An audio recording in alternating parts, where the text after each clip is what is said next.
तो प्रसंग चल रहा था, वहीं आते हैं फिर 8वें अध्याय के 8, 9, 10 में कहा कि उस भक्ति के बल से तू उस परमात्मा की शरण में, जो उसकी भक्ति करता उसके पास चला जाएगा। और 8वें अध्याय के 5 और 7 में कहा कि मेरी भक्ति करेगा तो मुझे प्राप्त होगा, इसमें कोई शंका नहीं। अपने आत्मा जो प्रसंग चल रहा था, हम फिर आते हैं 7वें अध्याय के 18वें श्लोक में गीता जी में। इसमें इसने बताया कि मेरी साधना जो करते हैं वो भी अनुत्तम घटिया गति में सचित हैं। कैसे हैं? जैसे एक चुनक नाम के ऋषि थे, वो ज्ञानी आत्मा थे, घर त्याग दिया, बाल बच्चे त्याग दिए और वेदों को पढ़ा, यही मार खा गए, इनको गुरु नहीं मिले। और परमात्मा आए, जैसे कबीर परमात्मा थे और सिंपल भाषा बोला करते, और ये संस्कृत के ज्ञाता थे, मात्राओं मोड़ दे रहे कि कबीर साहब ने तो शुद्ध उच्चारण भी नहीं आता, कबीर साहब संस्कृत नहीं जानते।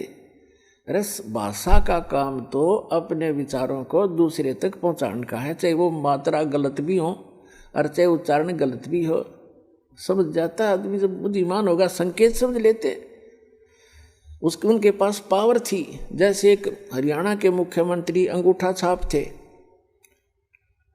और वो किसी गांव में गए, गांव वाले कहने लगे कि मुख्यमंत्री जी हमारे यहाँ सड़क नहीं है, हमारे गांव में ये डिग्गी पानी का वाटर सप्लाई बिना कहनी आओ थी, उन्होंने डिग्गी को नहीं पानी की। तो वहाँ सारे के सारे विभाग खड़े थे, चीफ इंजीनियर तक, डीसी और कमिश्नर तक। उसने कतीक ना शुद्ध हिंदी जाना था, ना अंग्रेजी बोल जानता था मुख्यमंत्री। उसने कहा रे उरे ना, ओ डीसी क्या नाम है तेरा रे, चीफ इंजीनियर के कहने, उरे ना ऐसे कर, यहाँ से लेकर अठैत लेकर बठैत आई इनकी सड़क बना दे। उन्हें इंग्लिश भी बना ली उसकी, अठैत बठै की, हर नक्शा भी तैयार कर लिया। तीसरे दिन काम शुरू हो गया।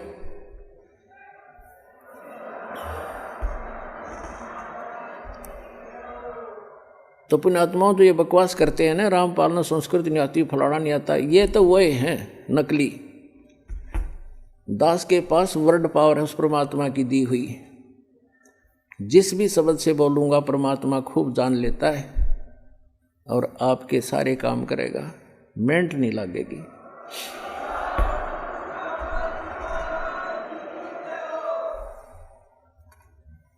तो कहने का भाव दास का जो है वो इस, तो इनके वो चुनुक नाम का एक ऋषि था, उसका यह बात समझ में ना आई, क्योंकि उनको गुरु नहीं मिला। और गुरु मिले, कहते हैं चारों युग में मेरे संत पुकारे, और को के कहा हम हेल रे, हीरे माणिक मोती बरसे, ये जग चुगता डेल रे।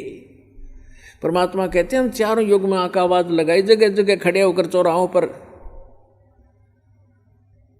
और कहते हैं हम तत्व ज्ञान रूपी और सत्य भक्ति सतमंत्र रूपी लालों की वर्षा कर रहे हैं।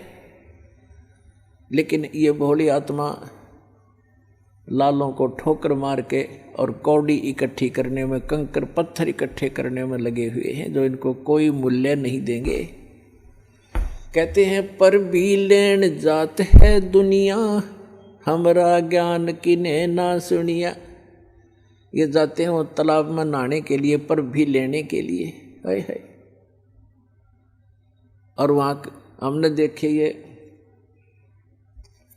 एक जींद के पास में पिंडारा गांव है, पिंडारा, और उसमें एक जोड़ है, तालाब, और उसमें नहाने जाते हैं कल्याण के लिए, उसको पिंडारा तीर्थ कहते हैं। वहाँ देखा हमने ऐसा जल उसका गर्मियों में, उसमें गधा भी ना बढ़े। अरे ये श्रद्धालु उसमें लौटे, थोड़ा सा पानी लेके न्यू करें, वो पानी घना था नहीं, सारे नुला के कल्याण हो जाएगा, क्योंकि मोक्ष के लिए भटक रही है आत्मा। तो परमात्मा कहते हैं पर भी लेन जात है दुनिया, हमरा ज्ञान किन्हें ना सुनिया। तो परमात्मा आके बताया करते, तो वो इनके गले उतरा नहीं। मनु जी का, वशिष्ठ जी का, इनका जो ऋषि पाक रहे थे, संस्कृत भाषा शुद्ध जाने थे, और वो भगवान आने बताने आए थे, चारों युग में आए मालिक।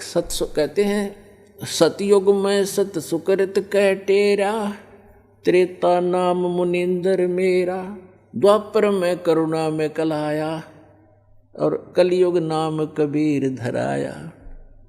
चारों युग में हम आए। सतयुग में सत सुकृत नाम था परम पिता का, त्रेता में मुनिंदर ऋषि नाम से आए और समझाने की चेष्टा की, लेकिन इन संस्कृत के ज्ञाताओं ने मात्राओं में उलझे हुए इन अज्ञानियों ने उस लाल को पहचाना नहीं।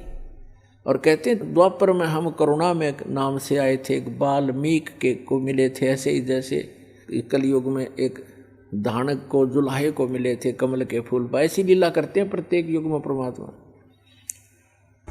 और कलयुग में कबीर नाम से आए थे। तो ये क्या बताते हैं परमात्मा कि हम चारों युग में आते हैं, और ये मात्रा की व्याकरण की भक्ति करने वाले ये भगवान को पहचान नहीं पाते।